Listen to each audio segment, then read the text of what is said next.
Hello and welcome back to another SPK and Associates vlog. My name is Michael Roberts. I'm the Vice President of Sales and Marketing here at SPK and Associates. In today's vlog, we're going to talk about how Atlassian continues its shift of strategy towards a cloud-first future. Now, because of that, many organizations are starting to feel that urgency around the upcoming data center sunset. But moving from data center to cloud isn't just a technical migration. It's actually a really strategic opportunity to modernize how your teams are collaborating, scale, delivering value, and utilizing some new capabilities on the Atlassian Cloud platform. So in today's vlog, I'm joined by Carlos Almeida, our VP of Software Engineering here at SPK. Carlos, please feel free to introduce yourself. Well, thanks, Michael. Yes, I'm VP of Engineering. Been SPK since 2010, working tons of different migrations over the years with Atlassian, uh, working all kinds of other things in the ALM space. Before that, I spent years doing chip design, working at Cadence Design Systems. So a lot of the hardware chip manufacturing world and fab world is where I come from. Look forward to talk to you today. And so Carlos has a really deep history and an expertise with these Atlassian migrations and overall, big enterprise change.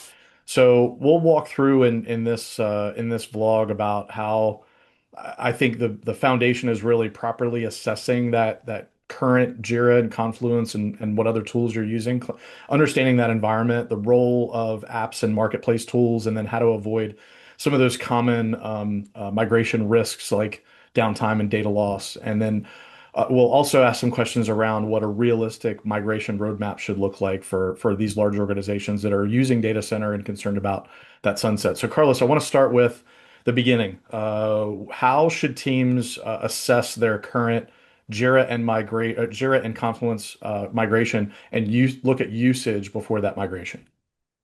Good question. So, well, first of all, SPK, we're here to help you with this process because it's not trivial. In fact, I'll say that a lot of times we are engaged after organizations have tried to start it on their own, and either through resources or some other issues, they get hung up. And so we're brought in to try to help the process. So at SPK, first thing we do is we actually start off with a discovery call with you, and we're interviewing you to understand the why behind the migration. Is it driven by the data center end of life? Are you consolidating environments? Are you moving from cloud to cloud? Are you trying to reduce costs or improve governance? Then, having done this a lot of times, we've developed our own survey that we'll send out to you that will help guide you with some questions. In there, we're starting to get into details like what version of Confluence or Jira are you on? How many projects, JSM or Jira, number of Confluence spaces and pages, number of users, what apps you're using, what integrations you're using. And also we get a little bit into your authentication model. Do you want to go single sign-on? Thinking of things like Atlassian Guard. And then on the app side is where we start really, because we want to save you some money and time. So we're going to ask you to kind of look at all the apps that you have, fill out that assessment to us. And in doing so, you're going to have an opportunity to try to figure out your usage, right? So some of the apps will be, first-class citizens and provide you metrics of this is what's going on, and you can really see what's going on with the apps. Other ones, you're just going to have to find the folks who are using it. You get your key stakeholders and ask them, right? Because I think that's one of the biggest opportunities, things you can think about and how to save money and time is looking at the apps and getting a handle on that before we start a migration. Yeah, so you talked a lot about the apps there. So what role do they play in terms of compatibility, those marketplace apps? What do they pl how do they play in a successful migration? So yeah, thanks.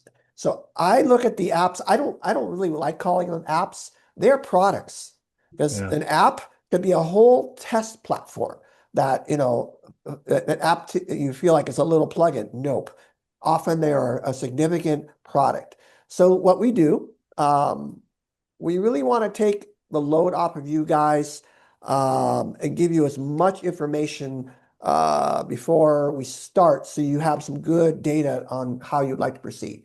So once we get the survey data back, we go to work and we do what I like to say a preliminary assessment. We look at the app's availability. We see if the apps are available in the cloud. If not, is there an equivalent or something better native? Um, and we also try to filter things out because there's a lot of stuff that sits in data center, specific world, things that talk to the database that don't make sense anymore. So we try to remove those immediately, clean that up. And then we also look into what the vendors say. So SPK does the extra step is we actually research every migration strategy for every app that is in your queue. And we'll do this before we actually sign a contract because we want to get to a really good proposal for you to be able to do this as cheaply and as quickly as possible. So having said that, each app is different. You're going to find some of the apps are more automated. Some of them are less automated, depending on whether they work well with JCMA or CCMA. So what we do is we get in there. You'll find an app is qualified as cloud fortified is a good thing, which means they've actually done some work and trying to make JCMA or CCMA do some of the heavy lifting. But then you got everything else. We'll dig into things like script runner. Script runner is a very popular thing. Can get very complex. So we start digging into, what is your usage for script runner? How is it, how prevalent is it? How many variants of it? And we start to come together and figure out what we really need to do the work.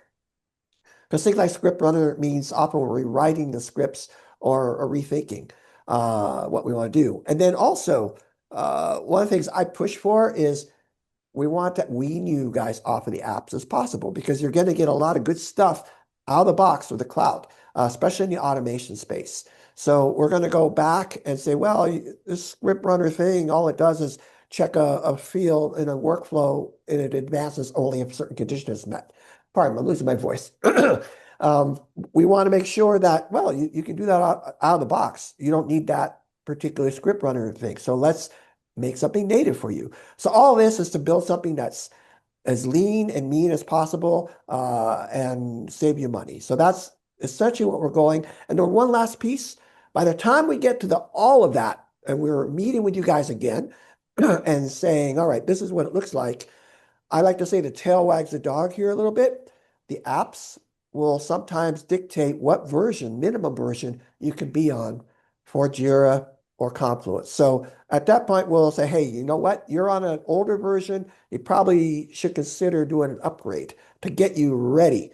So when we hit the ground running, Confluence and Jira is ready to roll, and we don't have to burn more time on that. So that's pretty extensive. We really want to give you all the Yeah. tools so you really know what you're doing before we even start work. I'm also going to set you up here, Carlos. I'm going to ask you a question that is a little cagey here.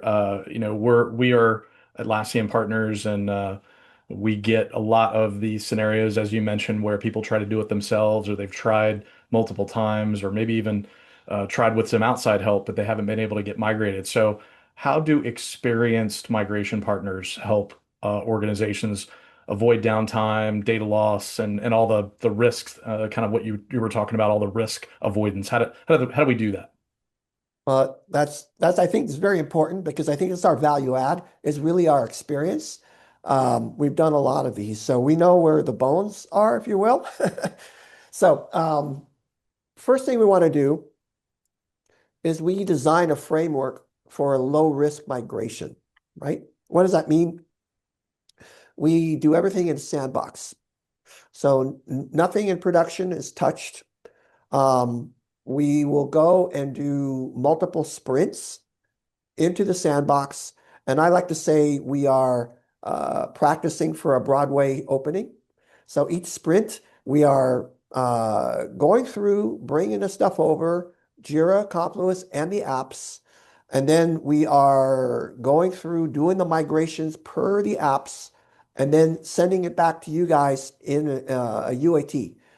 We're going to find issues, sprint one, sprint two, sprint three. We're going to go through and we're going to mitigate every issue that we find such that when we are clean and we've built a back to forward run book, we can go from beginning to end with high degree of confidence that we've hit every possible scenario, right? So that's risk avoidance. The other thing we like to do is in our assessment piece, um, you're going to find that the apps will have different feature levels. They may say, yeah, this app is on the cloud. It's like you're on data center. You're going to compare it to the cloud. Oh, yeah, it's there. But then you have to go look at, oh, it behaves different. So we want to have you guys look, and usually they'll provide a nice grid about, oh, this behavior is slightly different here. It works this way or that way. The way we mitigate that is for you guys to get in there and play with it, because your experience and how you want the thing to behave is paramount in understanding if this is going to work for you. So that again is in the UAT side. Other things we do, so we have the sandbox stuff going on. Before we set up, we do some work on I'd say the infrastructure. Um, Doing a pull from your data center can feel like someone is doing a backup, right? So what we like to do is make sure that we've beefed up your memory, we've taken care of anything we can to kind of lighten that load. And then also, when we're working, we don't do anything during business hours. So we'll coordinate with you. We'll typically do our sprints in the evenings. We tend to do, Jira one night, Confluence another night, and we'll divide that. It's usually into two different sandbox areas. So we're trying to lighten the load, no perception of anything going on to your users, and everything in the sandbox.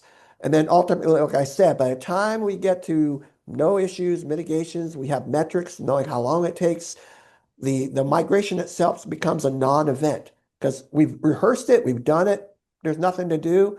I don't think we've ever had to roll back in years, maybe once because there was something Atlassian did that had to change on us, some dark secret that we needed to flip. But we're really good on that, and we have a great track record. So that's how we mitigate downtime or data loss for you guys. Yeah. Yeah, and I think that's a part of the value of working with partners, right? Like we've done it before and we do it all the time, and doesn't mean that companies can't learn to do it by themselves. But at the same time, you probably don't want to learn how to do this more than once because you're only going to do it once, right? So Yeah. let somebody that's done this before and that's had great outcomes lead that. So this leads me to my last question, Carlos. I think this is probably the most important. What does a realistic migration roadmap typically look like for these large organizations that we're seeing moving from data center to cloud? Average is about 1 to 2 months, maybe a little longer, depending on how many apps you have and the scope and breadth of that. But what we break down is we start off, and this is actually from the point we get access, because I'll raise that initially. When we get onboarded, well, moment we can start getting in there and start looking is when our clock is going, right? So we want to try to minimize the onboarding process to keep it as tight as possible, align with your schedule, of course, right? But what we'll do is we'll break up our sprints.